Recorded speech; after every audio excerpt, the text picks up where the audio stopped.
Alrighty, everybody, it is currently Monday, August 11th, 2025, and I'm coming at you live from a dream where I'm getting my gooch licked by a demon. Nice little way to start off this episode. And I'm gonna be giving you guys some life lessons about what to do if you find yourself in that scenario because it's not as simple as you might think. All right, it's a precarious scenario to find yourself in. You're on the edge of death and pleasure at the same time. And so I'm going to be telling you how to deal with that. And today's episode is about succubuses, which technically is the incorrect term. The correct term is succubi. So I think the name of this episode is going to be she'll suck you and say bye, something like that, or maybe she'll suck you and she's bi, but I don't even know if succubi are bisexual, but it'll be something along those lines, all right? Or maybe it's she, she you're bi and you get sucked. Something like that. But that is the general theme of today's episode, getting sucked and demons. And that's two things that I should maybe chill out on talking about, specifically the whole demon thing. You know, the most recent episode I did was about like Luciferian beliefs and if modern Judaism is Luciferian in nature. And then I also ranked the seven deadly sins, and now I'm talking about, succubi, sorry, I don't know. Succubi is just, I like succubuses better. I don't know, so just something about it. Succubi, it just, you're changing the word too much with that one, in my opinion. You know what I mean? I think succubuses is better. She'll suck you and then you'll bust. I don't, I don't know. Something along those lines, though, is going to be the name of this episode. S- Getting sucked and busting, get sucking and getting busted. I don't know. Getting busted while sucking. Maybe that. Maybe that'll be the name of this episode. Getting caught while sucking, because that's gotta be devastating, dude. Imagine getting caught sucking a dick, right? Imagine for a second you're a woman or a gay man, and for me, I really don't have to imagine what it's like, gay man. But just imagine you are that for a second, and you bring home some fucking big dick freak from the bar, dude. Just some fucking barely functioning human who just has a gigantic cock, and you can see that thing through a pair of fucking dungarees, right? And you take that home. And of course, it's 2025, so you don't really have a job that pays you enough to have your own place. So you live with your parents, dude.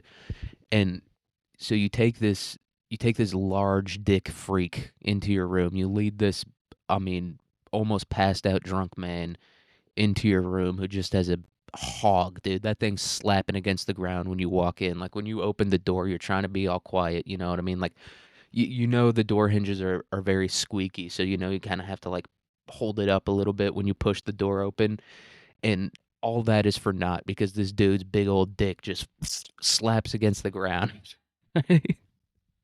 And it's like dragging along the doorway as you walk in, but you manage to do it without waking up anybody in the house.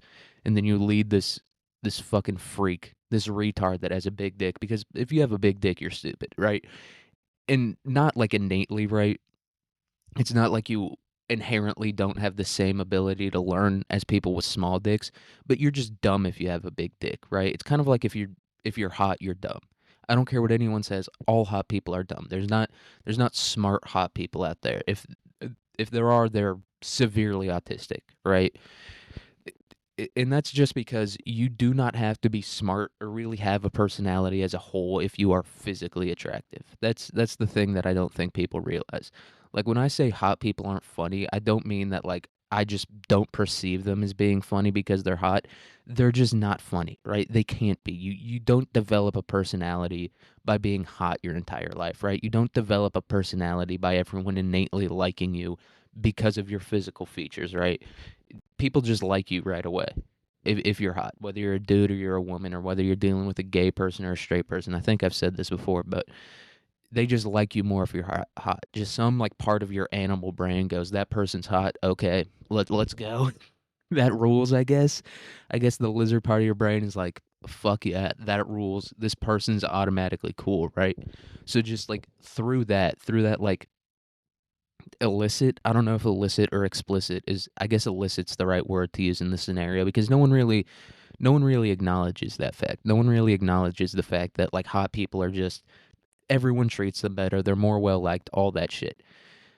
And if you just are automatically well liked, you don't have to develop a personality or be smart or really work hard when it comes to anything, dude. They're the dumbest, most personality-less people on the face of the earth, which ironic coming from me because I am both very dumb and very personality-less. And I'm also short and ugly and have a small dick, but I'm what they call an anomaly, right? I was born out of the earth. I was not birthed by a human being. God just said, how could I give this dude the most insane ride possible? I'm not saying it's a bad ride. I've had a pretty good ride in life up to this point, but just like the most interesting ride possible because it's like most short dudes and most like fat dudes are pretty funny. Not me. I have the same three jokes. I have the same three jokes when it comes to anything. It's either racism, sexism, or I'm ugly. Those are the three jokes that I have. Right? So we put this little dick, short, ugly freak who's also balding on the face of the planet and just give him no ability to gain like a true likable personality and just see what happens, dude. And it really isn't that interesting. I think God, when he made me, he was like, "This is gonna be fun, dude. This is gonna be fun. I'm not gonna see. I'm gonna see something I've never seen before." And then it's just me like alone in my room, just like jerking off every 3 minutes. Just me alone in my room, just every 3 minutes, and God's just like, "All right, well, this guy's just like everyone else. Fuck it." But back to getting caught getting sucked, dude. And you're just dragging this limp dick, huge dick freak up into the room, right? Dick big, IQ quite low, and you're just dragging this motherfucker up there. He's dragging his knuckles on the way in. Just he knows he's getting sucked, right? This is an everyday occurrence for him, or at least once a week. This is not an uncommon occurrence for him. So he's like a veteran in the middle of a battlefield. He knows what the fuck is going on. And you take this guy up into your room and you plop him down on that twin mattress that you've been sleeping on since you were in fucking elementary school, right? It still has those same old sheets. There's a few holes in there, but nothing major. You know what I mean? You don't want to buy new sheets yet because you're like, fuck it. You know, I'm just not buying new sheets right now. I got enough problems to deal with. I'm not getting new sheets. And so the sheets do have a few holes in them. And maybe this isn't the best representation of a straight woman or a gay man because I feel like those are two of like the most consumerist demographics in the country, right? I do feel like those people rather enjoy buying new shit, especially new useless shit. No one buys more useless shit than women. Everyone thinks it's like super rich people. No, it's just women as a whole. Just women as a whole really love buying useless shit. So let's say the sheets do have no holes in them. You just got some brand new sheets. You bought them off the TikTok shop after some random fucking influencer was like, "It's gonna make your hair perfect if you buy these sheets." And you plop them down on those sheets that you bought, you spent your hard-earned money on, and they brought you no happiness at all. That's the thing about buying shit, is that it doesn't really bring you any happiness. True happiness comes from within, but you being you, you're never going to realize that fact, right? You're never going to realize the fact that true happiness comes with working hard but also being content with your life, right? Balancing those two things with each other, always striving for more, but always accepting the fact that your life is what it is, right? You don't understand that fact and you never will be able to. And so your entire life, you're just going to keep buying more and more new shit. Whatever it is, doesn't matter. Pillows, fucking, blankets, weird little trinkets, whatever's trending, cups. I don't know, that became a big one recently of chicks just buying the most expensive fucking cups on the face of the planet. And you're just gonna keep buying all that bullshit over and over again, and you're just gonna keep sucking whatever random horse cock you can find at the fucking bar. But you think it's gonna bring you happiness, and you think that this particular dick that you're dragging up on this particular day is gonna bring you happiness. But boy, oh boy, do I have some bad news for you because it's about to be the opposite of happiness. It's about to be the worst feeling you've ever felt in your life. Worse than anger, worse than depression, worse than anything else. and you're 24 years old, and you kind of know at this point in your life, I shouldn't just be sucking random fucking cocks that I find at the bar, but you just can't help yourself, right? Because actually trying to be content with your life, it's difficult. It's a hard thing to do. It's hard to be content. It's hard to maintain that level of emotional stability. And you just say, fuck it. I'm just going to suck this big old dick I found at the bar. So you got this big old dick laying in your room, and it takes you about 30 minutes to get the guy fucking hard in the first place, right? You're trying everything you can. You're slapping it on your face. You're slapping it on your fucking wrist. You know what I mean? You're wearing it like a Rolex for a second just to see if that works. You're sucking the balls. You even took a venture down to the gooch. Just one real quick taste, a bit of a sniff, a bit of a sommelier wine tasting, you know what I mean? You really get the flavors activated up in there. And finally, after 30 minutes, you get this dick hard, and you're like, okay, let's go. Hopefully, this will bring me some happiness, right? You're not even gonna have sex with the guy at this point because you're just so tired, right? You've been on SSRIs for coming on 6 months now, and even the ability to feel anything sexual has completely left your body, and you're just trying to fill an empty hole in your life by just, I don't know, bringing someone else pleasure, whatever your motivation behind this is. But there's just an emptiness, and you don't have the will or the know-how to fill it, right? You don't have the know-how to fill it because your parents kind of like abandoned you throughout their whole life. They were always physically present, but emotionally, spiritually, in terms of actually being a parent that will raise a functioning kid in society, they weren't really there for that. You know what I mean? They were just there to give their parents grandkids. And so you look at this dick and you go, maybe this one will be the one. Maybe this will be I've sucked 30 dicks so far this year, and maybe this one will be the one that will fill the hole in my heart. But it won't, right? Because not a lot will. Not a lot will fill the hole in your heart. It's some very specific things that will, and dick isn't one of those. But you just kind of ignore that fact because you're like, what does the world know? The world is so fucked up right now. I don't want to listen to anyone else. What does the world know? So maybe this dick will be the one that fills that void in my heart, that Vanta black hole that exists in your heart that just seems to expand day by day like a sinkhole, just slowly crumbling until there's nothing left of your soul. And honestly, with each dick, the hole only gets bigger. But maybe you're just searching for the right one, and so you flop that dick out and you get it hard, and it's not fully hard, right? Because the guy's drunk, and you know big dicks like that, they don't ever get fully hard. And so you're not too mad about it. You're like, he's drunk and he has a big dick. So it's like, it's never going to get fully hard in the first place.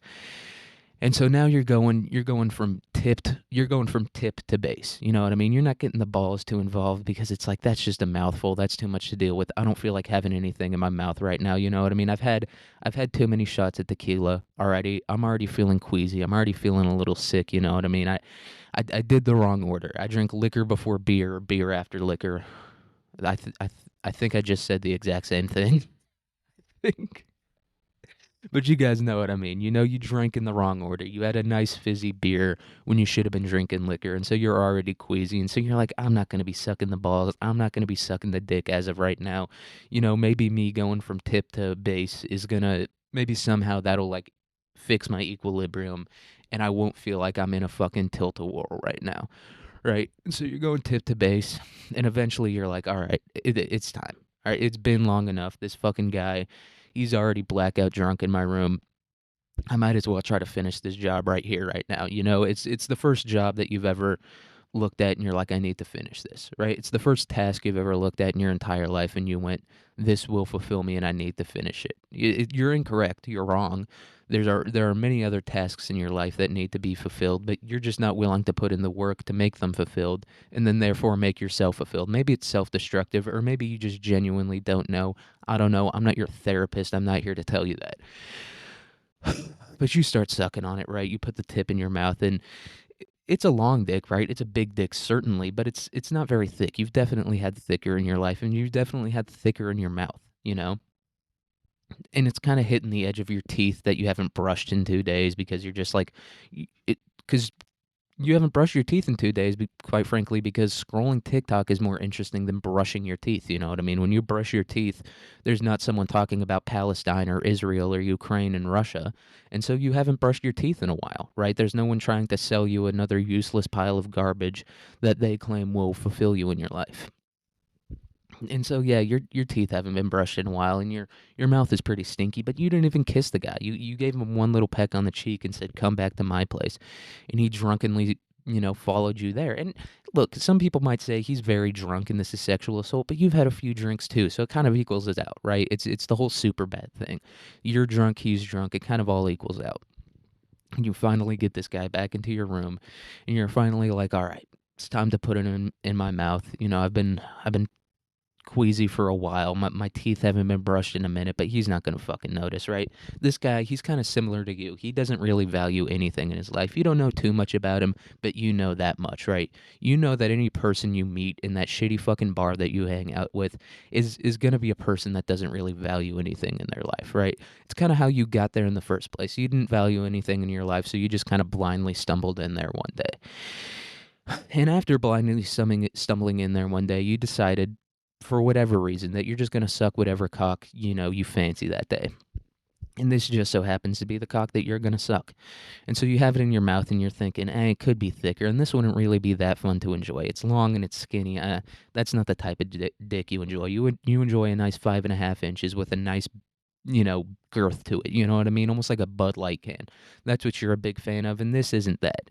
But hey, it's a big dick, and it's a nice notch on your resume. You know what I mean? You're gonna be able to write that down and have it as a reference for when you're sucking other dicks, and it's just gonna be a nice thing to know. So you have this dick in your mouth, and you're like, all right, does this guy like deep throating? I don't know. I can't really ask him because remember he's very very drunk. He almost seems asleep, right? Every few seconds you check to see if he's asleep, because if he's asleep you're just going to stop doing it, right? But then you check on him and he kind of like hazily opens one eye like he's fucking Forrest Whitaker or whatever, and you go, he's awake, fuck, I got to finish this.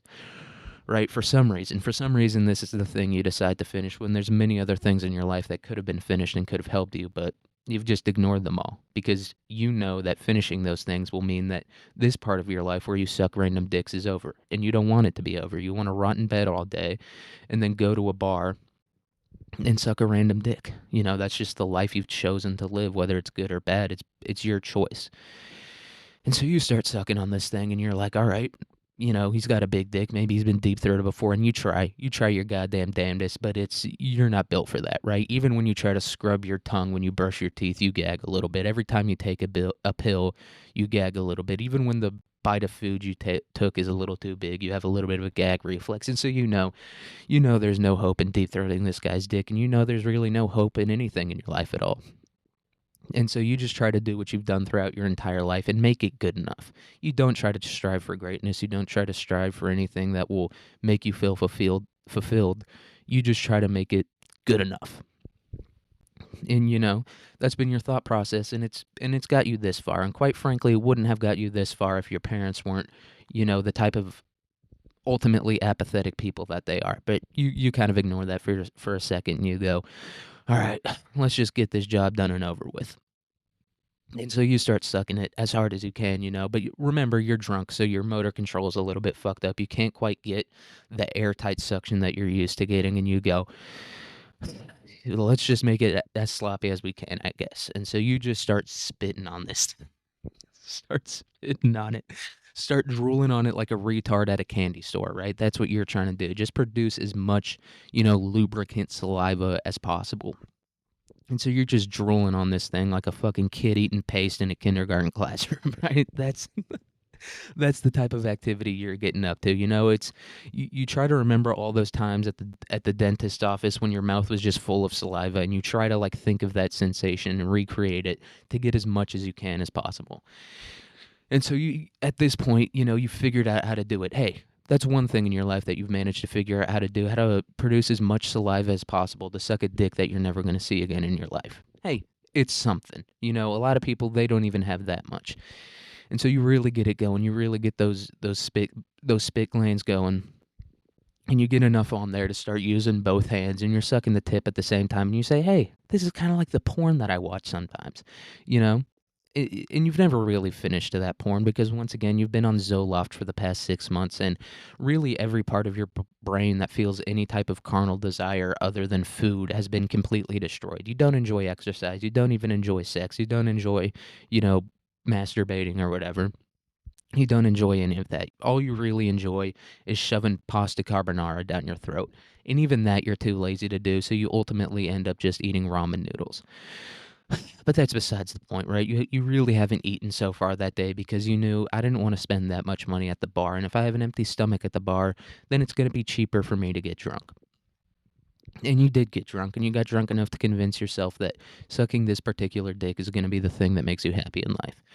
And so you're like, hey, you know, two hands sucking the tip. This is kind of like the porn that I enjoy sometimes, even though I've never really finished to it. I just watch it, to feel some sort of, maybe not even feel something, but maybe hope that I can feel something.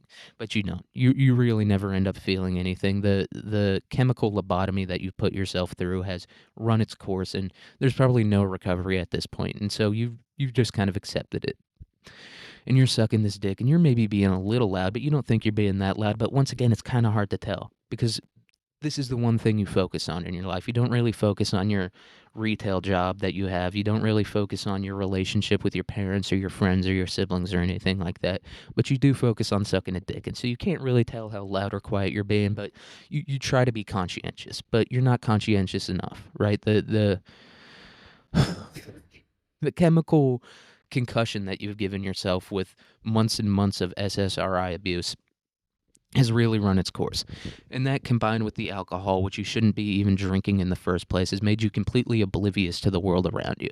And so you're being loud, and it almost sounds like you're choking a little bit. And so all of a sudden, your door bursts open, and there stands your father in his old champion shorts that he got from Walmart in 2008 with his balding head of hair and his massive gut out.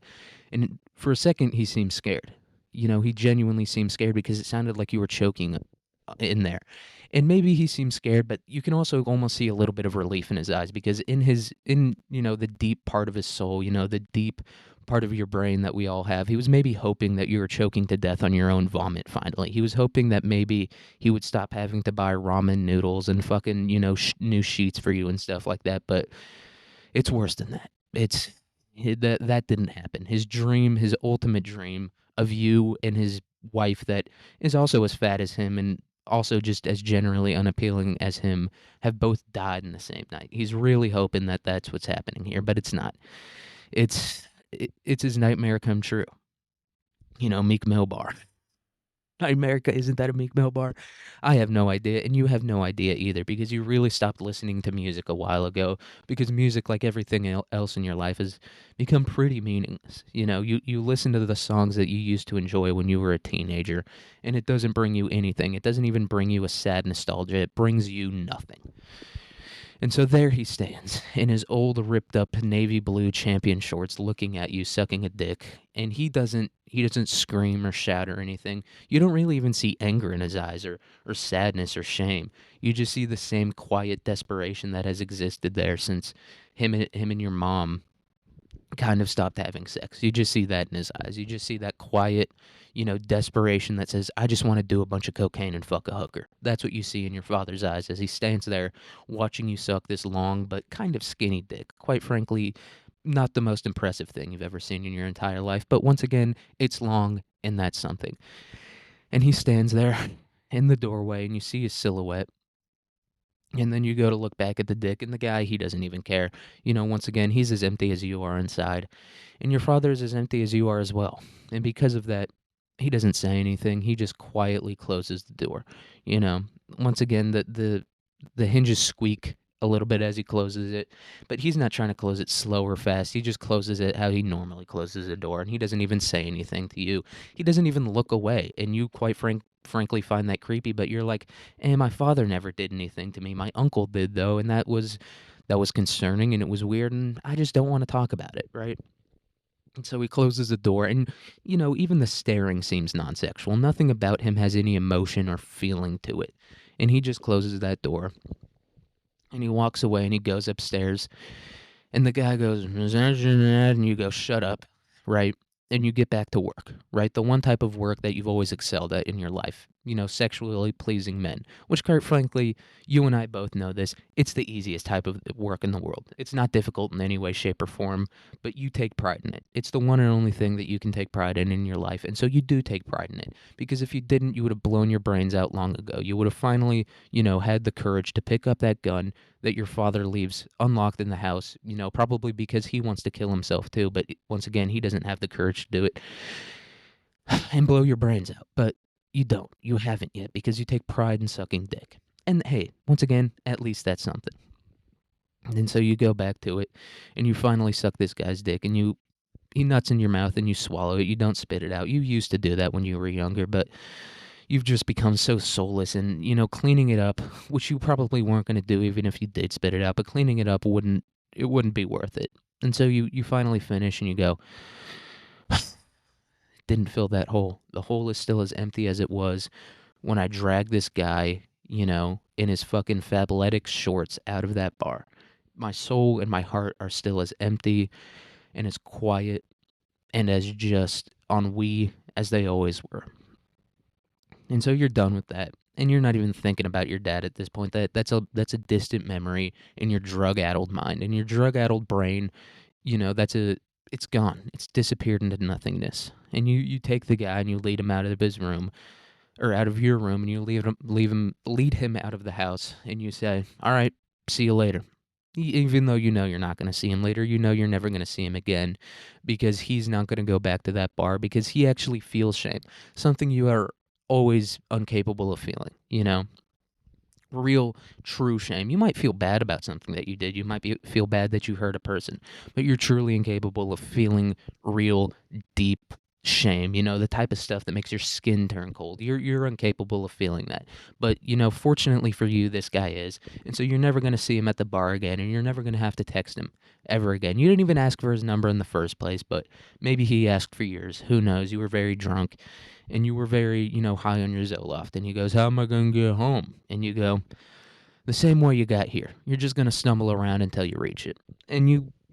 And that works. He gets home, you think. You don't really know. Maybe he fell off a bridge and drowned to death, but it doesn't mean anything, right? Everything you did with this man tonight, it doesn't mean anything. And you're kind of realizing that. In the second that you realize that, the second that thought really, fully processes in your head, you just whip out your phone and start scrolling on TikTok again.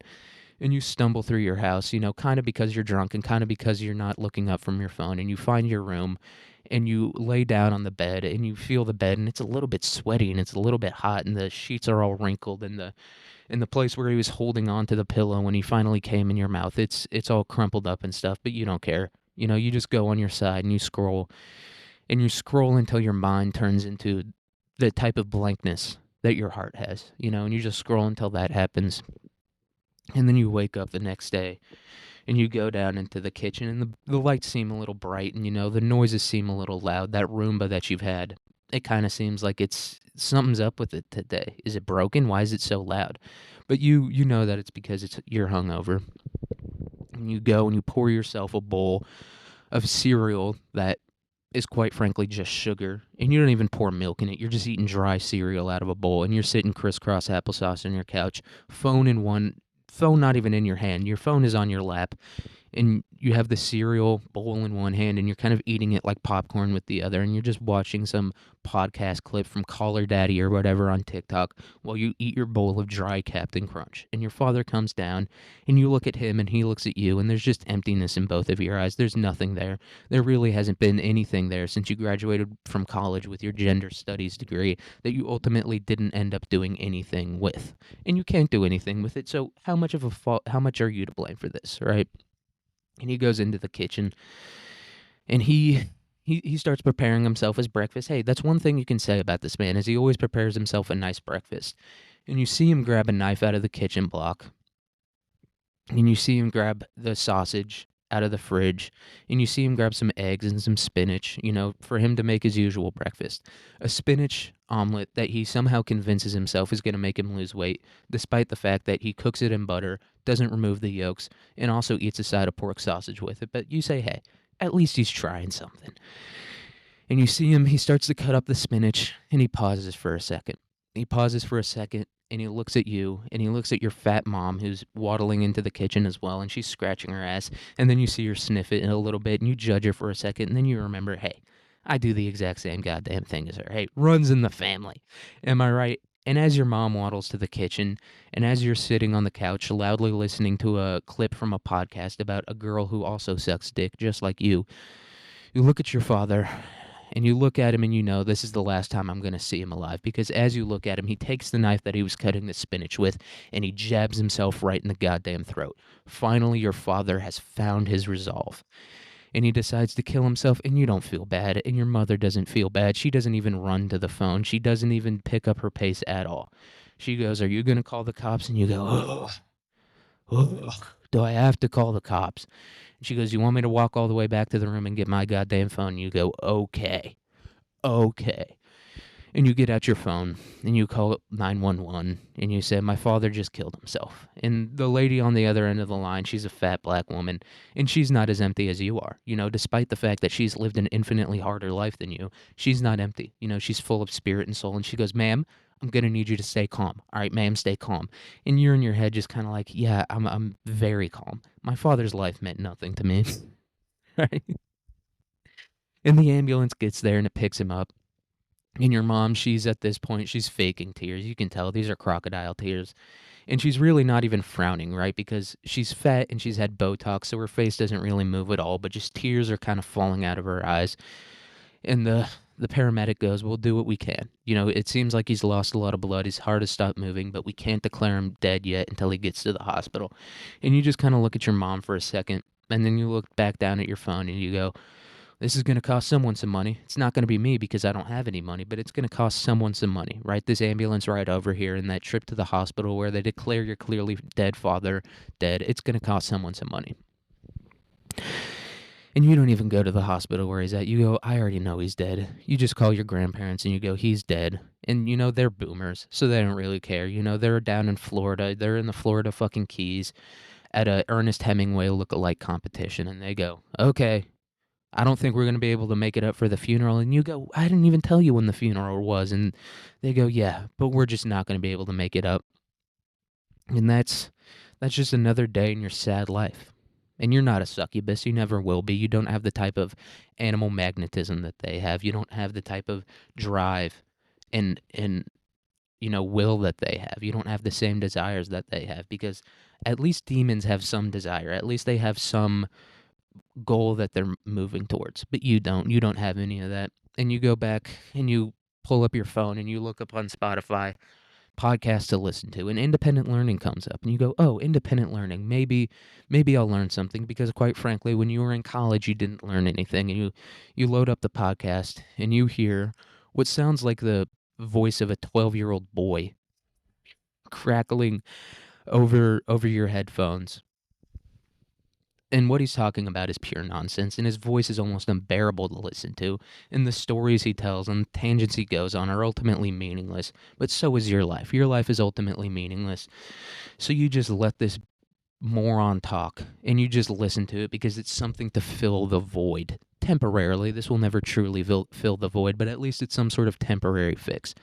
And you listen to this and you drift out to sleep on the couch while your father convulses on a hospital bed somewhere, while some doctor who's massively overpaid tries to bring him back to life. And then you fall asleep, and in that sleep you dream of a succubus. And I'm going to tell you about succubus today. All right, succubuses, succubi, whatever it is, that's what we're talking about today. Hope you guys enjoyed that nice story. Hope that painted an enjoyable picture for you guys to listen to. For me, it did. That was fun to listen to. That was fun to come up with as I was coming up with it. You know, I didn't have that whole thing pre-planned out. I don't really know what I had pre-planned out. That's the thing about a lot of these episodes, is that you kind of come in and you're like, "All right, this is what I'm gonna say. This is how I'm gonna do it." But it's like when you kind of get in an argument in your head, you know, just none of it comes out right. Sorry for burping so much. I don't know why I'm burping right now, but succubus. All right, this is probably going to be the last demon/religion based episode for a while, just because I can't keep pissing God off, dude. I've been pissing him off a lot lately. I've been, you know, indulging in lust, sloth, quite a few other things. I've been indulging in those wrath occasionally. That's what TikTok and Instagram and social media as a whole is for me personally. It's just a place to be wrathful at. So I've really been most of the seven deadlies. Greed, I haven't really been doing too much when it comes to greed, but that's just kind of because I don't have a job. Couldn't find a fucking job, so I can't really be greedy either. But succubus. And this was a request from our boy Vincent. Once again, I say our boy. He's just no one else listens to this, and I don't even know if he considers me his boy. I don't know if he listens to this at all. Or he listens to this, but I don't know if anyone else is listening to this. But this is a request from him. He said he asked for a succubus episode. Let me see if I can. I pulled up this comment. This is the second episode in a row where I'm pulling up the comments. Hey man, when you only have 3 fucking comments, you kind of have to pull the same ones up over and over. So yeah, still waiting on a succubus ep. Get busy. Get busy. God damn, I cannot talk today, dude. I I think I've reached the lowest level of fat that I've ever been at before, and I think it's like my body doesn't know what to do. My body doesn't know what to do with like this little fat on it because I've been cold. I might have like accidentally turned myself anemic. I'll go munch on some spinach after I'm done with this because I think I might be a little anemic. I've been really cold and it's been hard to like do physical activity, and I think it's just because my body doesn't know what to do when there's not like 80 extra pounds of fat on it. I don't think it realizes that you weren't supposed to be that fat. I don't think my body knows that. And I don't think my brain knows that either because I've been slipping lately. But this episode is about succubus, like the literal demon. I don't know if he meant anything else. I looked up like Operation Succubus or like Succubus conspiracy theory. I don't know if he meant something like that, but this episode is about literal succubuses slash succubi. I prefer succubuses once again. But yeah, this episode is about succubi, and I looked it up. There's not a whole ton of information on them. I had to go to multiple different sources to, clamber this whole episode together. But if you look up succubi and you go to Google Images, hey, I wasn't disappointed. I'll say that much. I thought it was going to be a lot more gross, but it wasn't. It was a bunch of like lonely fucking Reddit losers in their basement who draw these pictures of demon chicks with huge tits and huge asses, and pretty faces. It's pretty nice to look at occasionally. I don't know if I would jerk off to it, but it's nice to look at. Yeah, so this is about literal succubi slash succubuses, and yeah, let's read about this, or let's figure out what's going on here. You know what I mean? Should I get sucked by a succubi? I don't know. So a succubus is a female demon that appears in the dreams of men in order to seduce them. And this is like a thing about demons, I guess. I guess demons can't like unless they have a vessel or something like that, or unless someone summoned them or whatever, they can't like physically interact with the world. And so they have to like possess people or go through dreams and shit like that. And so that's how this demon does it. This demon goes through dreams. Maybe it possesses the occasional lady. Maybe that's what some of these soulless OnlyFans whores are. Maybe those are like succubuses that are like trying to steal cum, because that's what they do. That's like their whole thing. Spoiler alert: they steal cum. It's jizz. Yeah, I prefer jizz. Jizz is a little more fun sounding.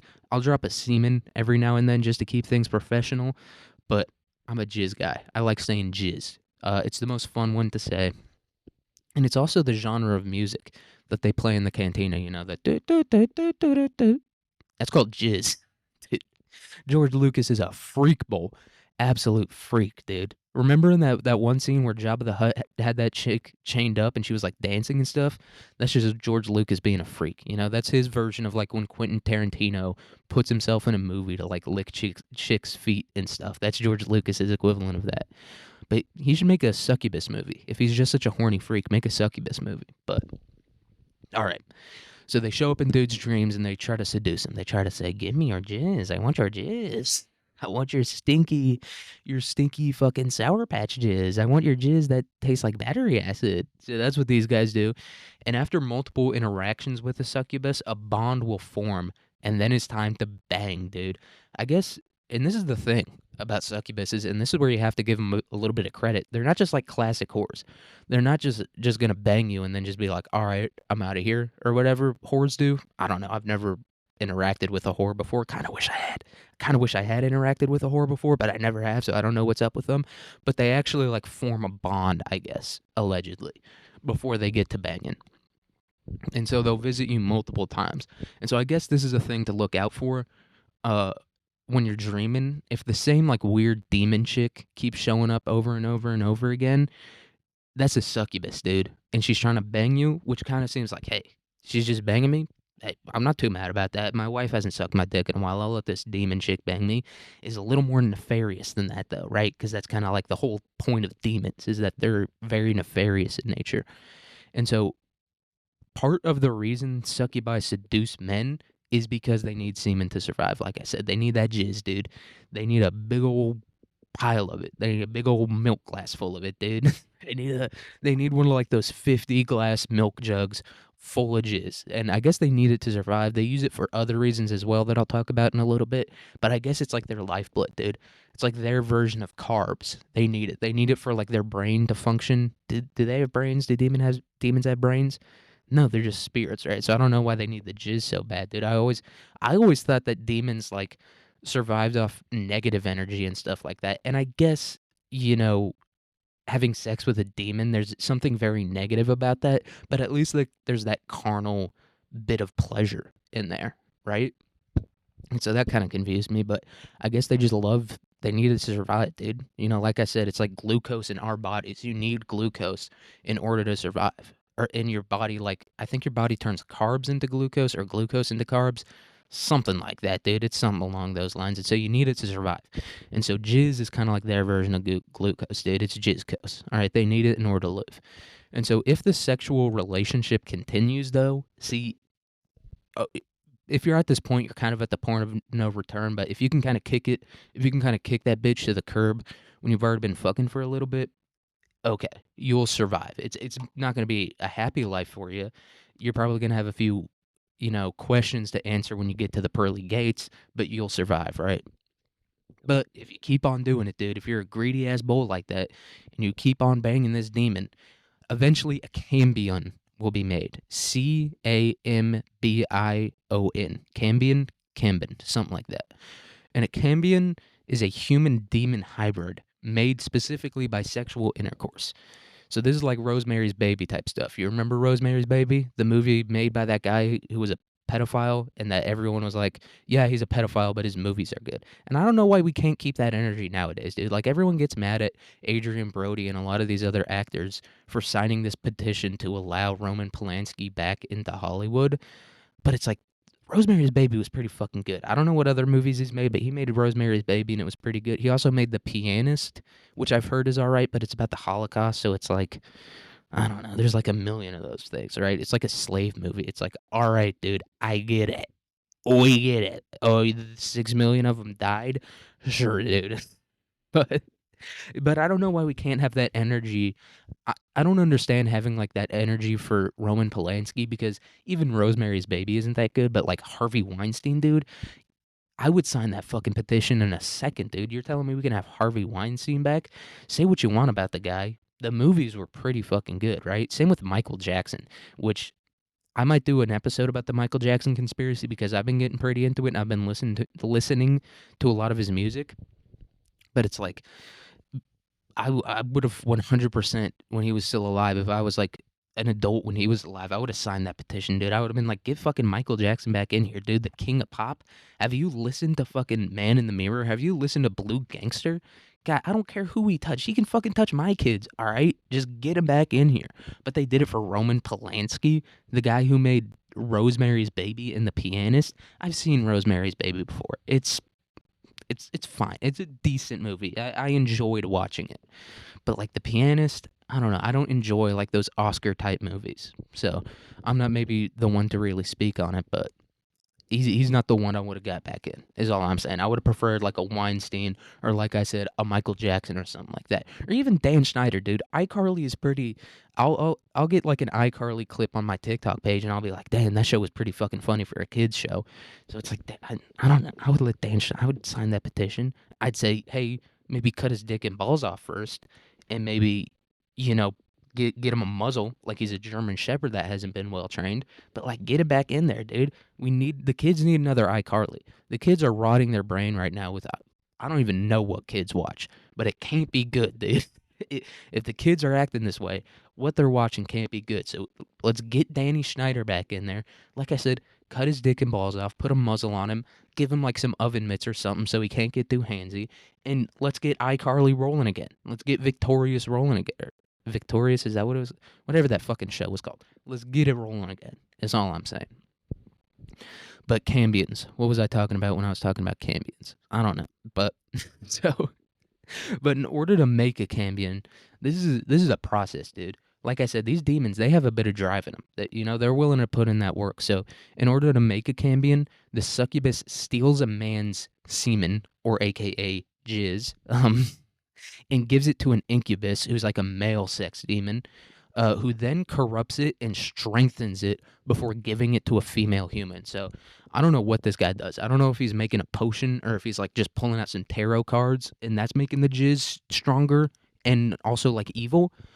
But he's doing something with it. He does something to the jizz. I don't know if he like puts it in a cup and like whirls his hand over it and goes, "This is now magic jizz." I don't know how he does it, dude. I haven't talked to the guy. All right, I don't know how he makes the jizz into evil magic, super strong jizz, I guess too. So maybe even if you're like an infertile woman, because this jizz seems super powerful. So even if you're a woman and like I don't know, your tubes are tangled or something like that, you could probably look out, dude, because you can still probably get pregnant by this because this is like I guess super powerful jizz. And the incubus dude who does basically the same thing that the succubus does, pulls up in the dreams and goes, "Hey, you trying to fuck?" And then she goes, "Yeah." But then you don't even get the demon jizz, dude. You get dude jizz that's been like corrupted by a demon. And so that's the type of jizz you're getting. So just be careful is what I'm saying here. So and then they do that. I don't know how they do it. I don't know if they put the dude slash demon jizz into like a turkey baster and shoot it up in there. I don't know. Maybe like the demon dick has like a special department or compartment that they can like put the crazy jizz into and then put in the chick. I don't know how exactly it does it, but somehow gets it up in there. Rib a dam dam, bida bam bam. Rosemary's Baby, a half demon, half human is born. And that thing is called a cambion. And I don't know if there's other types of half human, half demons that are like made not using sex, but a cambion is made using sex. And it's not really even sex, dude, because like I said, it's not even demon jizz. It's shooting dude jizz up in there, probably using a turkey baster or something like that. Probably using like one of like those eye drop things. That's how it's getting it up in there. I don't know how it does it. So it's really not even sex if you think about it. It's more so like a IVF type situation, dude. And the reason that the demons have to do this, you're like, dude, I've seen demons before. I've seen what's that movie called? This Is the End with like Jonah Hill and Craig Robinson and stuff like that. Like I've seen that movie. I know demons have like dick and balls and stuff like that. So why does it need to do that? This is because demons cannot create or nurture life. So that's why the demons, I guess, don't just like get the other demons pregnant. Because if you get a demon chick pregnant, it'll just be like, fuck it, I'm not raising that kid. So I guess that's why they don't do that. And I guess they can't even have kids in the first place, dude. It's kind of sad a little bit, dude. It's kind of like one of like those older, couples that have been married for a while and they're like, "We've been trying for kids and we just don't know what's wrong." Kind of I'm not going to say I feel bad for a demon. Like I said, I don't think I'm in a good spot with God right now if he's real. So, I'm not going to say I feel bad for the demons, but like if those were people, you'd be like, yeah, dude, that sucks. It sucks that you gotta steal jizz and then make it into super jizz and like get another chick pregnant in order to even have a kid in the first place. And even if you had the kid, you wouldn't raise it because you're kind of a gigantic piece of shit. I don't know. I just feel bad. But like I said, they don't even nurture the life. So it's not even a thing of like if they had the baby, they would be taking good care of it. No, they wouldn't, dude. They would be like those shitty fucking trailer park parents where they just keep that thing in the crib all day. And that's why the back of its head is flat. If you ever see a person, by the way, with like a super flat back of their head, dude, that's because that motherfucker never got up from the crib. It's insane. Like people will literally leave their babies in cribs like for most of the day. So if you ever see a dude with a flat ass back of the head, go, your parents did not give a fuck about you. Because you can just put a baby on the ground. You can just like pick it up and put it on the ground. It's not like it's gonna fucking escape or it's not like a dog where you open the door for a second and all of a sudden like your 1 month old baby sprints out. It's not how babies work. So your parents really didn't give a fuck about you if you have a flat ass head. Um, but that's also what these demon babies would be looking like if they could have these babies because um they don't take care of them, dude. They'd be leaving them in that crib all day. You know, the crib's made out of lava and shit like that. And the baby's just in there crying and stuff. And the mom's, I don't know, playing Candy Crush on her phone or whatever. They don't give a fuck about the babies. And the dad's not even there in the first place. Um, so they can't nurture life. And also, some people say that a cambion is simply the offspring of a woman and Satan, and I think that's what Rosemary's Baby is. I don't think there's any succubuses or incubuses involved up in there. I'm pretty sure she just gets tricked into banging the devil because her husband wants to become like a famous Hollywood actor. Right, so the dude like makes a deal with some people. He's like, "Dude, I'll let the fucking devil bang my wife." And apparently, I think the devil has like a gigantic dick in that movie. And he bangs the dude's wife in Rosemary's Baby, and they have a cambion.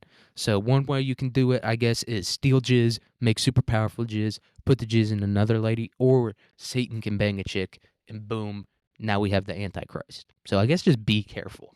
Once again, general theme of this episode: be careful, dude. Whether you're sucking a dick in your house or a demon type thing, a hot chick shows up in your dream, and you're like, "I'm gonna bang that chick." Whatever it is, dude, be careful. All right. And so when a succubus steals a man's jizz slash semen to create a cambion, his life force is drained mentally and physically.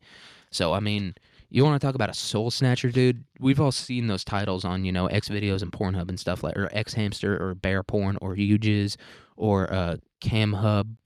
Is that a web? I don't know.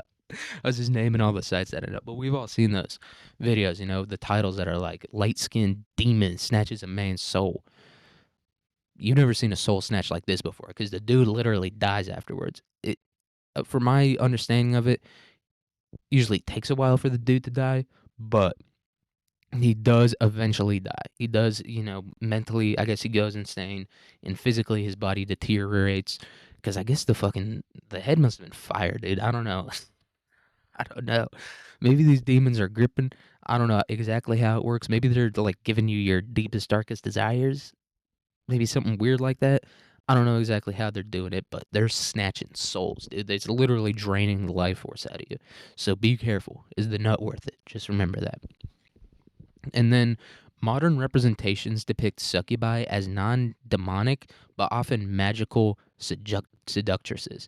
And then also, if you've ever heard of like sirens before, I think they're in the Odyssey. They're in a few other things too. They're like those mermaids that like sing sailors into their death, right?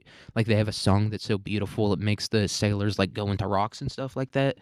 Some people think that's like a succubus, right? But the thing about that is, from my understanding, you don't even get sucked by the sirens. You don't even get your soul snatched by them. So it's kind of you're getting the short end of the stick. You just hear like a really good song one time, and then you die. It's kind of a shitty fucking deal compared to like the succubus. If I had to go, I think I'd rather go with the succubus. But I don't know. The succubus is a little bit more demonic, so it's I don't know. Maybe you're not going to get into heaven or something like that. So maybe go with the sirens. I'm not really too sure on how that works, but sirens are succubuses kind of, and then also some people just say succubus to refer to like whores, but it's like the whores don't even have the goal that the demons have, right? Like at least these demon ladies have a goal. The whores don't have a goal. The whore's goal is to like make their dad mad or whatever, right? So it's kind of offensive to the demons if you think about it, to call like a whore a succubus because it's like the whore doesn't even have the whore's just like my dad didn't really pay that much attention to me as a kid, so now I'm gonna be a whore. At least the succubus is like, dude, I'm trying to like defeat my enemies because I think that's what like there's something about that because in Rosemary's Baby, she fucks Satan and then she has like the Antichrist. So maybe that's what the demons are trying to do. You're trying to bring out like they're trying to bring out about the end of the world. They're trying to, fulfill the book of Revelations or whatever.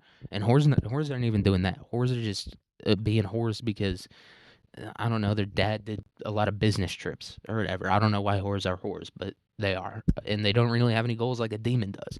So it's kind of offensive to the demons a little bit. I think the demons are like, dude, at least we're like fighting God.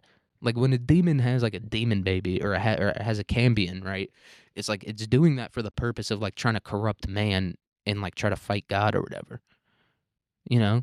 And I'm not saying fighting God's like a good goal to have. I'm just saying it's a big goal to have. It's like if someone told you, if like a completely sane, rational dude told you, I'm gonna go beat God's ass, right? if like a non-schizophrenic dude told you that, you'd be like, hey, that guy might be a little bit crazy, but he's got some big goals in life. Like that guy could start a company or something like that. Whores don't do that. Whores are just, I don't, they just do it. Love of the game, fun. It's probably not even fun for them. They probably like go home and cry every night. It's pretty fucking sad to think about, but they don't really have, they don't have an end goal in mind like these succubuses and incubuses do. They just kind of like, yeah, I sucked his dick. I don't know why they do it. And also the name succubus. So we got our succubuses and our incubuses. I had to get off the whore topic because it was kind of making me sad.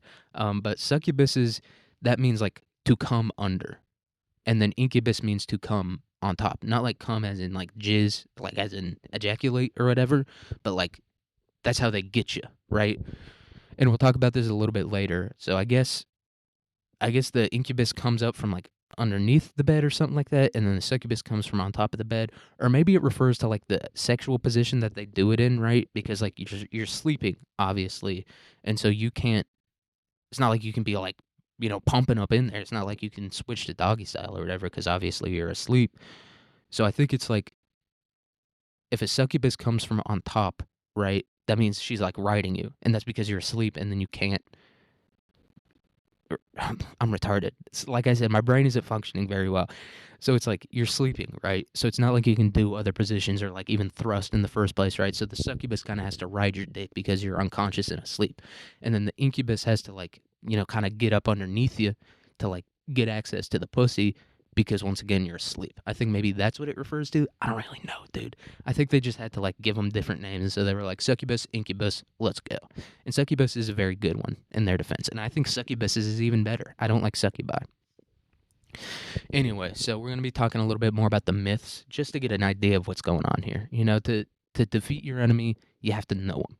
All right. So in Jewish mystical beliefs, which I guess is called the Kabbalah, Adam's first wife is a succubus. I don't know if she was a succubus to start off with, or I don't know if she became a succubus, but at some point, this lady, she she was a succubus, and I don't even know if succubuses are ladies because they're demons, and I kind of think of those things as kind of being like non-gendered. They're just kind of like the embodiment of evil, in my opinion.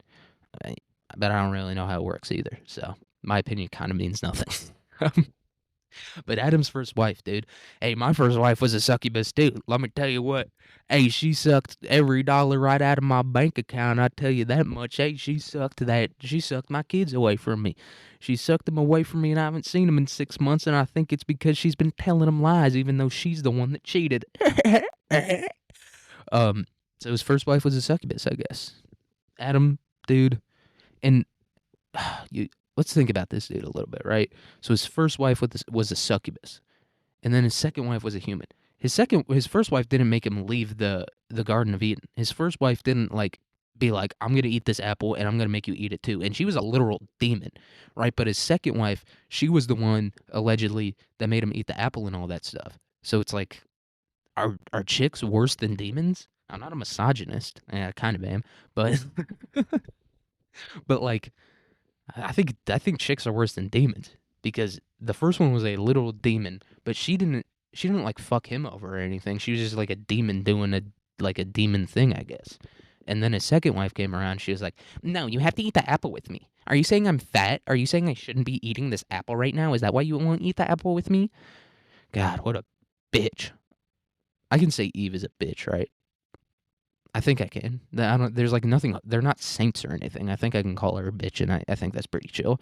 Sorry if I can't. Sorry to like God or and stuff like that if I can't call Eve a bitch, but she kind of is, dude. Because if the Jews are right, and I don't think they are, they're not really right about anything. They're not even right about like the fact that they should exist on Earth in the first place. They're not right about the 6 million number.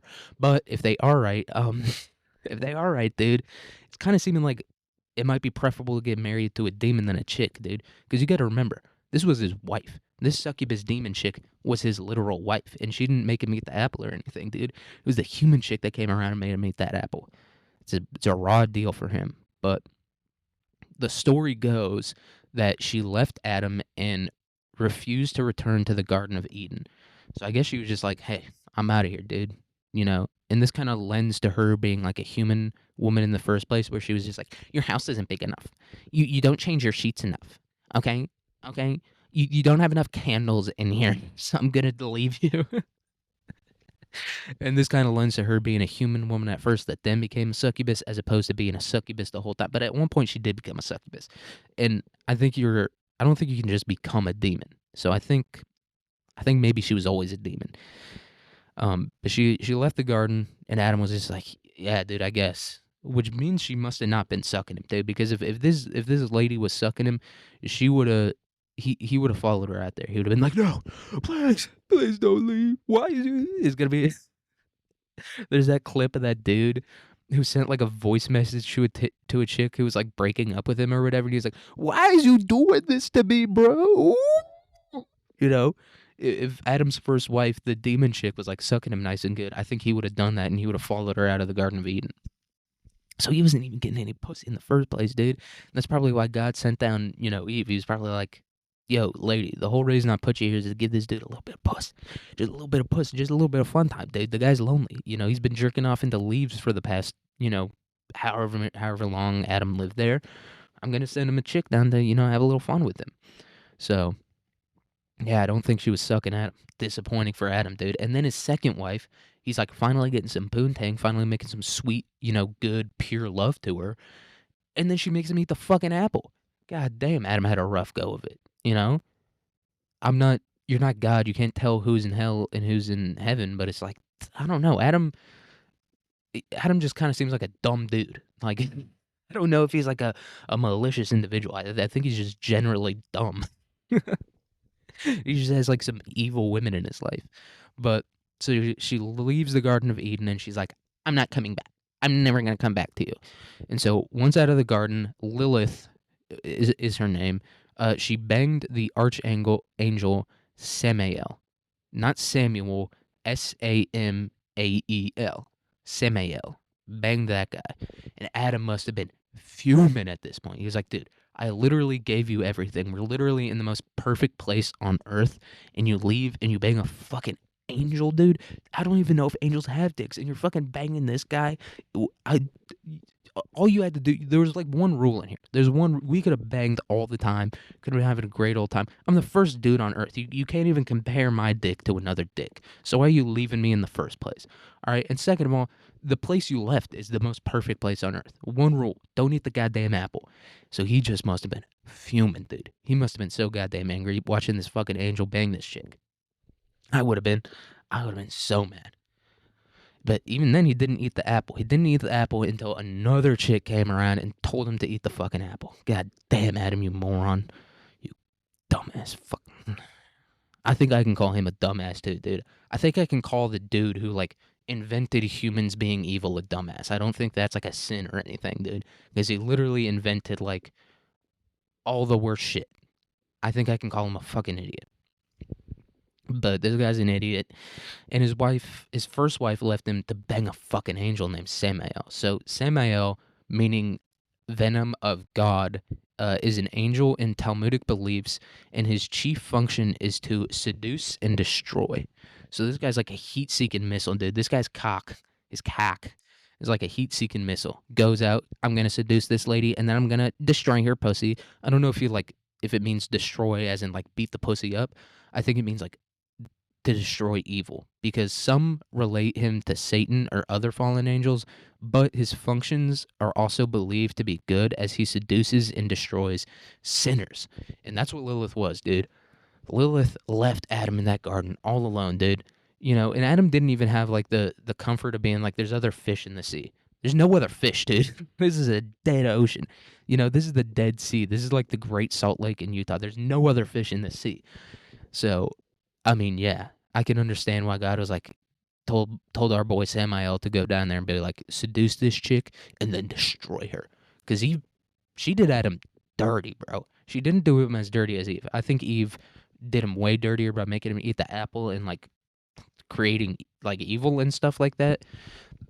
But, I mean, she's pretty bad, dude. And I think that's why God sent down his venom named Samael, to destroy her because...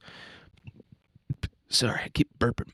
I'm having a stroke. Yeah. I just think she's evil. I mean, not as evil as Eve. Eve is, maybe that's where the word evil comes from, because, goddamn, what she did to Adam was dirty, dude. First of all, first wife left him, and then she comes down, you know, all innocent and sweet and stuff, and he even gave up her rib to make her in the first place. And then she makes him eat the apple and leaves the garden. This dude's already been fucked with enough, and then you got to come down and fuck with him some more. I think that's where evil comes from, dude. I think it comes from the name Eve. But back to Lilith, dude. Lilith, in other Kabbalic beliefs, Samuel banged 4 succubi who were also the original queens of the demons, dude. You heard of Queens of the Stone Age. These chicks are the queens of the demons, and only one of them has like a normal name. Like Lilith is the one with a normal name, and then all the other names are like, like all the other names sound like you have like a piece of hot dog stuck in your throat, and you're like, or like when you get an itch in your throat and you're trying to itch it, and you're like that's what the all that's what all the other demons names or the queens of the demons names sound like. It's all like machmach, alachmach, which is, I mean, does sound very Jewish to be fair. Lilith, very not Jewish. Very Jewish and also very Arabic as well, or Arabic. I don't know, but and these succubi. This is the thing about succubi, dude, and this is where it comes into play of like warning you a little bit just to know what's up. So these succubi look like beautiful women, but upon closer inspections have have deformities like bird claws or serpent tails, dude. Maybe her clit's a certain serpent tail, or maybe just like her toenails are bird tail or bird nails, not tails. But just something's wrong with them, dude. If you're dreaming about a chick, dude, and she pulls up and you're like looking at her and you're like, that chick have like she's hot. She's got a great rack on her. The ass is great as well. I mean, but in the eyes too. Like me personally, I'm a big eyes guy. Just something about it. I like eyes. I don't know. I'm not like I don't want jizz on eyes or anything, but eyes get me going. I don't know what to say. So maybe for you, you're an eyes guys too. I also like tits and ass. I'm not gonna pretend like I don't like tits and ass. I love tits and ass. But like you're looking at this demon, you're like, God damn, she's got some beautiful green eyes on her. Great rack, dude. Look at those nipples. The perfect fucking hue of pink. And then the ass it's large, but it's firm. But then you notice, dude, you're like, that bitch, she's got some fucked up nails, and I'm not talking about like black lady or receptionist nails. I'm talking about like she's got a genetic deformity. And if those things look like bird nails, get out of there, dude. She might even have like full, like there's this painting. Let me see if I can find it real quick of like a supposed like a succubus interaction, which was allegedly based on a dream or a nightmare that this painter had. So, yeah, My Dream, My Bad Dream by Fritz Schwimbeck. And she's got I mean, I'm looking at the rack right now. I'm looking at the ass. She's got a great rack and a great ass, but like from the knees down, she's got like bird legs on her. She's got like a pair of chicken legs on her. Like you could fry this bitch up, is what I'm saying right here. She's in good shape too. She's a little bit jacked.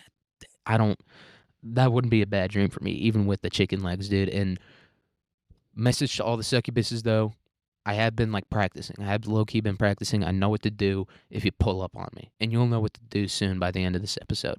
So, but if she's got like just something wrong with her like that, not like she's got like a mole on her cheek or whatever, or like one of her tits is like slightly bigger than the other, that's chill, dude. That's just like a chick visiting you in like the dream time dimensions, and that's fun. Just have your fun, I guess. But not if you're married. If you're married, you can't be doing that, dude. Even if it's in a dream, you can't.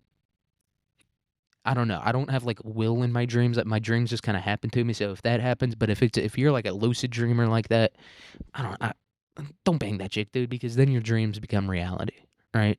At least for me, dude. That's just like how I live life. Like my dreams become reality because like I work hard for it. Or do bang it. I don't know. I've never been in a relationship before, so I don't really. I'm not gonna lecture you on it, but I'm not gonna tell you whether or not to bang the normal chick. Do not bang the chick with fucking chicken legs on her. All right, do not do that one, dude. It might be tempting. You might be like, yeah, we're just not gonna do missionary, or like, I'm just not gonna be like looking at your legs a whole lot. You might be thinking that to yourself. Do not do it though, dude, because this is a succubus and she will steal your jizz and fucking bring about some sort of like weird half human, half demon type of thing. So don't be doing that. All right. If you see chicken legs, and I'm not talking about skinny legs here, I'm talking about real, like they got scales and claws on them. All right. If you see that on them, if you see anything like that, turn the other way real quick. All right. Important lesson with the succubi. So there's also a belief that succubi force men to eat their pussies, and this is the most insane thing I've ever seen in my life. Not the thing about the succubi, but look up succubus on Wikipedia. I'll do it real quick just to double check that I'm right, because this would be insane if I was wrong about this, but I'm pretty sure it's fucking right. And then scroll down a little bit to like the folklore beliefs. There's a fucking Wikipedia page for eating pussy, and it has like pictures, not like pictures, but like I would say pornographic representations of eating like it's not just like the mouth and then the pussy. It's like just go to the Wikipedia page for that. There's like tits and ass are out, dude. And like there's like a chick like throwing her head back, like moaning. And by the way, like all the depictions are of lesbians. Dude, it's insane. Whoever made this page, yeah, literally every like picture is like of chicks eating chicks' pussy. It's all lesbian, which, look, I'm not mad about that. You know, anyone that's listened to the Hub Rankings episode will tell you I'm not mad about that, dude. But it's just insane. Like, it's pornographic in nature. If you look at it, it's like toe curling. It's crazy to look at. It's the fact that yeah, it's crazy, dude. I kind of want to see what the dick sucking page looks like. I might see if there's a fellatio Wikipedia page just to see, dude. Because like you expect it to be like a fucking scientific diagram of it, right? But then you look at it, yeah, this is insane. This is crazy. You can like there's a gay one. An illustration of two men performing fellatio on each other in the 69 position. Okay. But it is kind of fucking crazy to me that they just have like this pulled up. There's a video of a bat doing There's a video of a bat sucking another bat's dick. Female bats perform fellatio to increase copulation time. The species is the only non-primate known to exhibit this behavior. This is crazy, dude. I'm gonna check out this vid. How does a bat? They're both hanging upside down. I'm gonna give you a play-by-play.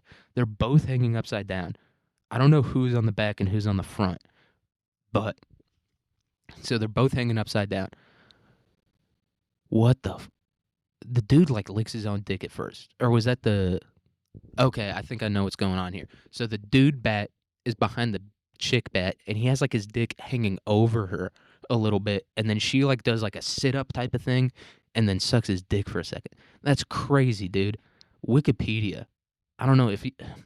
I'm not gonna give that an illustration of a woman deep throating a man.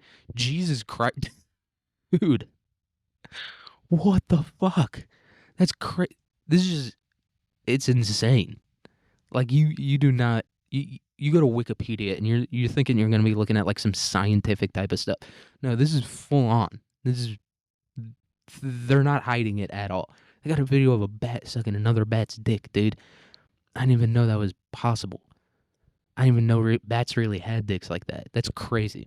And I just wanted to say that. Sometimes a demon will make you eat pussy or whatever, but it's kind of crazy that they just have that thing fucking pulled up on Wikipedia. And it's not, like I said, it's not scientific at all, right? It's not like tongue on vagina. It's not like that, right? It's not like we've all seen scientific diagrams before of like a cell or whatever, and it's like there's a thing pointing to the cell, like nucleus or the Golgi apparatus or whatever, or Golgi. I don't know how to fucking say it, but it's not like that. It's literally just no diagrams, just straight up like porn. It's crazy. The fact that they have that on Wikipedia is beyond me. And they have multiple, like I said, I went to the dick sucking page. They had the exact goddamn same thing. Crazy to me, dude, but whatever. Not too worried about it. We're worried about succubuses right now, all right? When we're talking about sex shit, nothing can get worse than a succubus, right? Because think about it. I mean, AIDS. I think AIDS is maybe worse in some ways, but I think if you have AIDS, you could probably still go to heaven. But like, if you create the Antichrist because you let a succubus steal your jizz, I don't think God's gonna be too pleased with that. Like I said, I'm not God. I don't know. Can't tell you where you're going, but I would imagine, my interpretation of His will. I'd imagine he'd be a little upset by it. But once again, not God. Don't mean to claim to be God or anything, dude. This is what happens when you're like raised Catholic. I'm not religious at all, but I'm still like, God, hey, man, don't mean to offend any. I don't mean to step on your toes. I'm just saying, if I had to take a like shot in the dark, yes or no question, I would say he wouldn't be too pleased with it. And definitely don't eat its pussy because, and also, why would it do that, dude? Like, why would the succubus make you eat its pussy? It's trying to steal your jizz. Look, me, would I jizz if I was eating pussy? Yeah, probably, dude. But that's because I'm a fucking lonely virgin. All right, most right. That's because I haven't felt the touch of a woman in my life. So that's why I wouldn't do that. But you know, or that's why I would jizz if I was eating pussy. But other than that, these succubuses might just trying to get their rocks off. You know, they're like, I can't. I don't know. Maybe they just. Maybe that's how you counteract it, dude. You just turn into a freak and you're like, let me suck your toes and eat your pussy. I don't know how you fucking trick a succubus, but if I had to guess, that would be my guess. And then also, according to this guy, this Welsh clerk named Walter Map, Pope Sylvester II, who was Pope from 999 to 1003, so from 999 to 1003, that's a short reign, but it's a good reign. You know what I mean? You saw the turn of the millennium.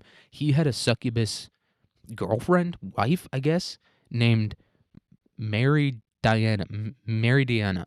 That's how I'm going to guess you say that, who helped him become Pope. And this is like an example of like a non-malevolent succubus. She was just like, yeah, I'm going to help you become Pope and I'm going to like suck your dick all the time so you don't have to like molest little boys. So, once again, I'm not saying demons are good. There's probably some ulterior motive here.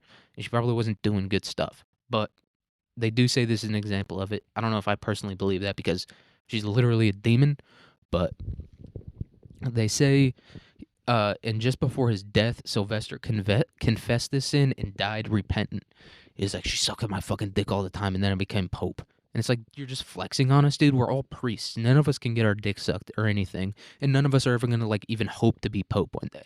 I would be pretty pissed if I was, like, a priest on a deathbed or a cardinal or, like, a deacon or whatever, and I had to hear that. I'd be like, so first of all, you became Pope, right? Like, I've been celibate my entire life so that one day I can hope to become Pope. Dude, I could have fucked so many people, dude. Little kids, adults. I could have done it all. But and you did it, dude. You fucking sucked and fucked this shapeshifter. I don't know if they can shapeshift. I think they can a little bit. But you fucked this demon, dude, and then you became Pope. I will be a little bit pissed about that. And then similar spirits exist in Buddhist and pre-Islamic Arabian beliefs. So a few other people are talking about getting sucked in the night, dude. Maybe this is like an excuse people made up. It's like, that's why I jizzed in my sleep, not because I haven't, had sex in 6 months. I jizzed in my sleep because a fucking demon was there, dude. But yeah, that's my guess. And then how do we prevent getting succubus? How do we prevent this from happening to us? So religious symbols like the crucifix are good at warding off evil spirits and are even more potent when blessed. So I think a cross will work well too. I think you could use a cross or a crucifix, but some sort of religious symbol like that. Or maybe really any religious symbol. You could just throw the Bible somewhere, and I think that would probably do a pretty decent job. Or if you're a good Catholic, put up the Virgin Mary somewhere. I don't know if Orthodox people believe that. I hope they do. But those dirty Protestants don't. Anyway, put up the Virgin Mary or Jesus or God somewhere, something like that. Maybe a few saints. We will talk about that a little bit. Which saints you wanna be praying to, calling on, putting pictures up of. Put those guys around. Get your action figures out and just be like, nah, you're not doing this to me, dude. And if you're not religious and you're still scared of demons, I would first of all ask why. But if you're not religious, just put up like Optimus Prime or like Captain America or something like that, because it's like they say having a protective figure around helps you a whole lot. So just put out your toys, get your Funko Pops out, line them around your bed, and then maybe that'll hopefully prevent a demon from getting in there and sucking you. And if you can get it blessed, that doesn't really apply to the Funko Pops, but it does apply to like the religious things. If you can get like your Virgin Mary statue blessed, good. I would say holy water is also probably a good one like that. I don't think you're supposed to. You're definitely not supposed. Or can you? No, you're not supposed to drink holy water. You're supposed to like use it on plants. When you like, if you have like excess holy water, I think you're supposed to like water plants with it. I'm pretty sure.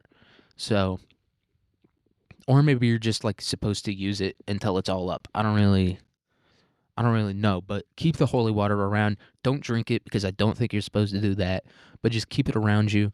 Um, and if you can get it blessed, hey, I don't know how like bishops and priests work and stuff like that, but if they can bless the Funko Pop for you, that's just like another added layer of protection. And even if you don't believe in God, I'd say throw up a crucifix because what is it going to hurt, right? It's not going to hurt you to have a crucifix up there.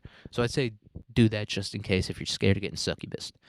And then the symbols can be hung on walls or doorways. That's another important thing. I don't, like I said, I don't think these things move physically, but like maybe somehow in the spirit dimension they still have to use like human doors and stuff like that. So put up a cross on the doorway real quick. That'll help things out, or whatever like holy symbol you're putting up there. Or once again, if you're like an atheist Marvel fan, put up your Funko Pop of Thanos or whatever, and I guess that'll help you. I don't fucking know. I'm talking to the Catholics here. All right, I'm talking to the good Catholics, whether you believe in God or not. You know what I mean. So throw a crucifix up there. Probably wear some type of necklace to bed. That's another thing you can do. Not necklace, rosary, crucifix, saint pendant. A lot of people like that's a big thing that like garbage Italian and Irish people do. They always have like a pendant of some saint around their neck. So throw that bad boy on there and just go to bed. Uh, you're supposed to go to bed in a very specific way that I'll talk about. So, sacred scriptures also ward off such spirits when hung on walls or when put under your pillow. So, this is kind of where we're getting into schizophrenic territory a little bit.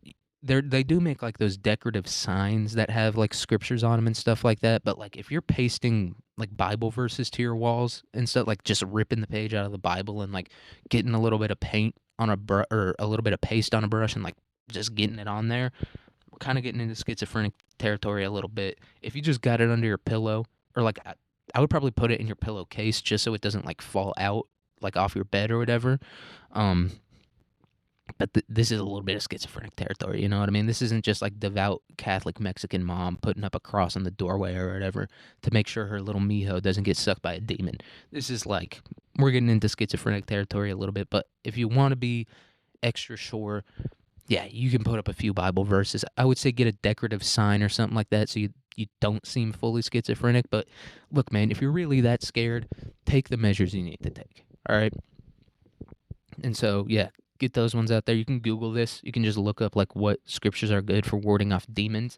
I don't know if there are any succubus specific ones. I don't think there are, but I think there are just ones that are good at warding off demons. So, staple that one above your bed, throw another one in your pillow, and I think with a crucifix up and stuff, you'll probably be good. And also, if you think you got like a succubus up in your house already, we gotta be proactive about this. They say the best defense is a good offense, or wait, the best offense is a good something like that. Whatever. Let's say you were slacking a little bit and you didn't put up the cross above the doorway or whatever, and a succubus got up in there. We can have a spiritual intervention. So spiritual interventions like prayers, exorcisms, and home blessings with holy water and or incense are said to be effective. So yeah, once again, you can look up which prayers to read out loud. They got a few chants, but I feel like when you start doing chants and stuff like that, you might be like reaching into that demonic world because I feel like every movie about demons has a bunch of people standing around a pentagram being like, that wasn't Chinese, that was demonic. Whatever language demons speak. But yeah, start doing that a little bit. And just get everything situated. Burn some incense. They recommended frankincense and myrrh, but also sage. They say the natives, they say that gets rid of the bad spirits as well. So I'd say just go with all three. Burn some frankincense and myrrh. Spritz some holy water around. I don't put it in a Windex bottle or something like that. Spray it on your window. That might be a little bit effective because they can also come through windows and stuff like that. But then yeah, and then just also burn sage. I would say just do all three just to like make sure. Like if you think you got a demon up in there, don't half-ass this thing. All right, we're talking about eternal life here. If you think you got a demon up in there, take the measures you need to take. All right, and then also succubi, obviously, it's what they do. They target sexual vulnerabilities. So moral and spiritual strength can be valuable preventative measures. So yeah, just I don't know, practice that, I guess. Like if you're in a dream or whatever, and I have sex dreams all the time, dude. I'm incredibly horny, but not the point. If you have like a sex dream and like a chick shows up in there, be like, nah, get away from me. Or if you're like married or you have a girlfriend or something like that, um, and she's like, hey, you wanna have some fun? Be like, be gone, demon, be gone. And she's gonna be like, what? What? Do you think I'm ugly? And you gotta be like, no, babe, you're as hot as you ever were. But I'm practicing just in case a demon shows up in my dreams, right? And if I can reject you, the most beautiful woman that I love the most in the world, then I can also reject a demon. And then boom, you're in her good graces. Even if you don't believe in a demon, dude, or demons, or anything like that, you're still in your girlfriend's good graces. Just did a favor for you. And also, little sidebar. I've been like waking up a lot in the middle of the night, and I don't know what it is. I don't know if it's stress or the fact that I have my TV playing at full brightness every time I go to sleep. But it's probably stress. Let's be realistic here. It's not the fact that I basically have the lights on when I go to sleep because my TV is so bright. But I've been like waking up in the middle of the night, dude. And you know how they talk about morning wood, dude? I don't know why I'm whispering right now. They talk about like morning wood, dude. I've been having like nighttime wood. Like every time I wake up in the fully erect. And I think I don't know where I heard about this. I think it was like your mom's house or something like that. But they had that dude on, Brian Johnson, the guy who's like trying to make himself immortal, and he measures how much he's like got a boner in the middle of the night, dude. And I was how much of my sleep am I having with a boner on, dude? And it said like 50%. But you got to think about like I'm probably hornier than like most dudes, right? So I'm probably dealing with like 75%. And if you're sleeping 8 hours, 75% is 6 hours a night, dude. That's like a fourth. That's like 25% of my day, which is this is crazy thing to think about. Maybe that's why the succubuses come at night because they said like the average day. I think it was more like 40%. You spend like 40% of your sleep like hard, right? I think maybe that's why they're pulling up then because they know there's gonna be some bone dogs around. So there's nothing you could do about that one either. I was gonna give some advice there. Nothing you can do about that one. The demons are just showing up and they're sucking you. So I'd say if there is anything, become trans.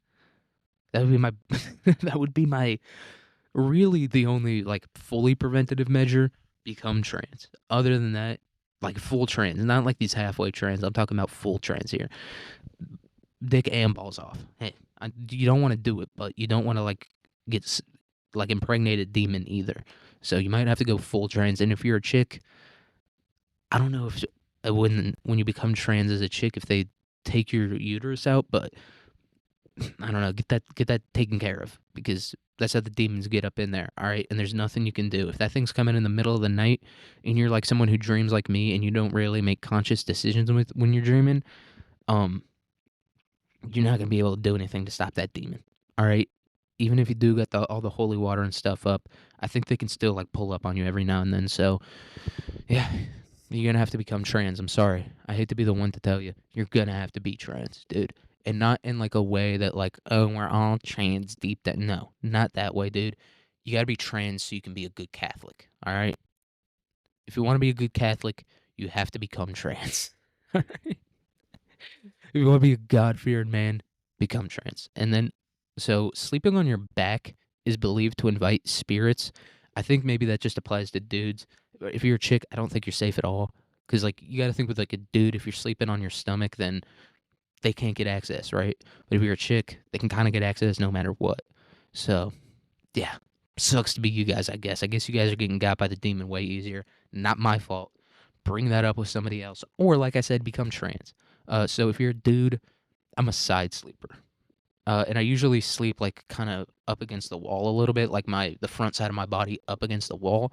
Although I do sometimes I sleep like that, but honestly, most of the time I do sleep on my back, like I'm getting like mummified or something like that. So yeah, I guess I got to stop doing that or just become trans.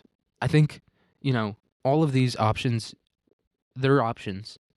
But there's like the ultimate trump card of just becoming trans. Not saying you have to do it, but if you want to 100% for a fact prevent getting impregnated by a demon, become trans. So, and then also salt barriers around entries keep them out. So it's like that episode of SpongeBob where they draw the circle to prevent the sea bear from getting them, basically like that.